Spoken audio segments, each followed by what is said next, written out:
नमस्कार दोस्तों, supreme court ने हाई कोर्ट का फैसला पलटते हुए किस तरीके से एक मामले में पूरा का पूरा राय और मत रखते हुए उन तमाम चीजों को खारिज कर दिया है। 50,000 नौकरियां दे के थोड़े सामने खड़ा जी, 50,000 नौकरियां हो गई। भगवंत मान जी की जो नई सरकार है ये नई जॉब्स देने में बहुत अव्वल है। ਮੈਨੂੰ ਇਹ ਨੌਕਰੀ ਪੂਰੀ ਮੈਰਿਟ ਦੇ ਆਧਾਰ ਤੇ ਮਿਲੀ ਹੈ, ਕੋਈ ਸਿਫਾਰਿਸ਼ ਨਹੀਂ ਹੋਈ, ਕੰਮ ਪੂਰੇ ਪਾਰਦਰਸ਼ੀ ਢੰਗ ਦੇ ਨਾਲ ਹੋਇਆ। ਪੰਜਾਬ ਸਰਕਾਰ ਦਾ ਬਹੁਤ ਧੰਨਵਾਦ ਕਰਦਾ ਜਿਨ੍ਹਾਂ ਨੇ ਸਾਨੂੰ ਓਪਰਚੁਨਿਟੀ ਲਿਆ ਕੇ ਦਿੱਤੀ।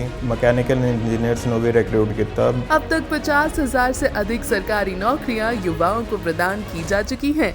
ये है नया पंजाब, ये है रंगला पंजाब। जी हाँ दोस्तों, सुप्रीम कोर्ट के जरिए हाई कोर्ट के अंदर जो फैसला दिया गया था उन तमाम फैसले को जस्टिस ने रद्द कर दिया है। दरअसल दोस्तों ये पूरा मामला पटना हाई कोर्ट से जुड़ा हुआ है। जी हाँ, सुप्रीम कोर्ट ने पटना हाई कोर्ट के आदेश को रद्द करते हुए ईडी केस में आरोपी के आत्मसमर्पण का आदेश दे दिया है। जस्टिस बेला एम त्रिवेदी ने हाई कोर्ट द्वारा जारी जमानत आदेश को हल्का और लापरवाही भरा बताते हुए ये तमाम कदम उठाया है, ये तमाम फैसले लिए हैं।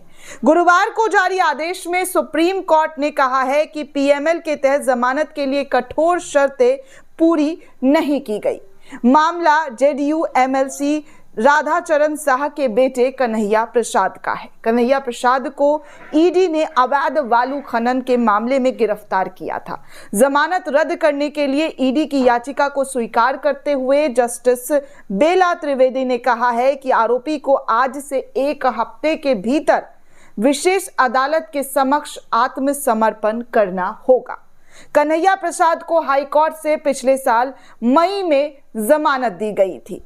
इस फैसले में कहा गया था कि आरोपी ने गवाह के दबाव का सामना किया था। साथ ही ये भी कहा था कि पीएमएल के तहत जमानत के कठोर प्रावधानों को पूरी तरीके से लागू करना अनिवार्य है। कोर्ट ने इस मामले में स्वविवेक का इस्तेमाल कर सकता है। इसके अलावा कोर्ट ने सुप्रीम कोर्ट के उस फैसले का भी हवाला दिया जिसमें कहा गया था कि जेल एक अपवाद है और जमानत नियम।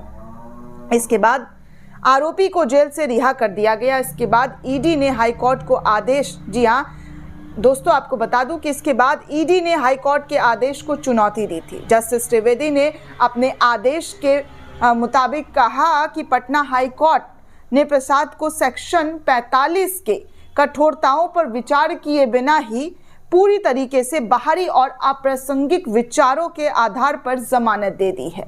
पीएमएल के सेक्शन 45 में यह भी कहा गया है कि जमानत करते समय, जी हां, जमानत पर विचार करते समय अदालत ईडी अभियोजक को जमानत का विरोध करने का अवसर देगी। कोर्ट केवल तभी याचिका को मंजूर करेगी जब उसे विश्वास होगा कि मनी लॉन्ड्रिंग का अपराध नहीं हुआ है। जस्टिस बेला त्रिवेदी ने फैसला सुनाते हुए कहा है कि आदेश में इसका कोई निष्कर्षण नहीं था जिसमें यह भरोसा हो कि अपराधी ने अपराध के लिए जो है वो दोषी नहीं था। साथ ही ये भी बात नजरअंदाज की गई है वो जमानत पर रहते हुए कोई अपराध कर सकता है। इसके साथ ही सेक्शन 45 की अनिवार्य आवश्यकता का अनुपालन न करने के चलते आदेश कानून की दृष्टि में अस्थिर और असंगत हो गया। हालिया समय में मनी लॉन्ड्रिंग के मामले में दोस्तों कई आरोपियों को सुप्रीम कोर्ट ने जमानत दी थी। इन फैसलों में जेल में लंबा समय बिताने, मुकदमे में देरी, प्रक्रियात्मक चूक और जमानत के आधार पर तमाम चीज़ें देखने सुनने को मिली। दोस्तों इस पूरे मामले पर सुप्रीम कोर्ट की जस्टिस ने पूरा का पूरा फैसला ही पलटकर रख दिया है। अब जो आरोपी हैं उन्हें आत्मसमर्पण करने का आदेश दिया है और कहा है कि वो जल्द से जल्द कोर्ट के सामने समक्ष होकर खुद को सरेंडर करें। दोस्तों इस पूरे रिपोर्ट को लेकर आप क्या सोचते हैं, आपकी क्या प्रतिक्रिया हमें कमेंट करके ज़रूर बताइएगा। साथ ही साथ चैनल को ज़्यादा से ज़्यादा लाइक, शेयर और सब्सक्राइब करना बिल्कुल भी ना भूलें। धन्यवाद दोस्तों।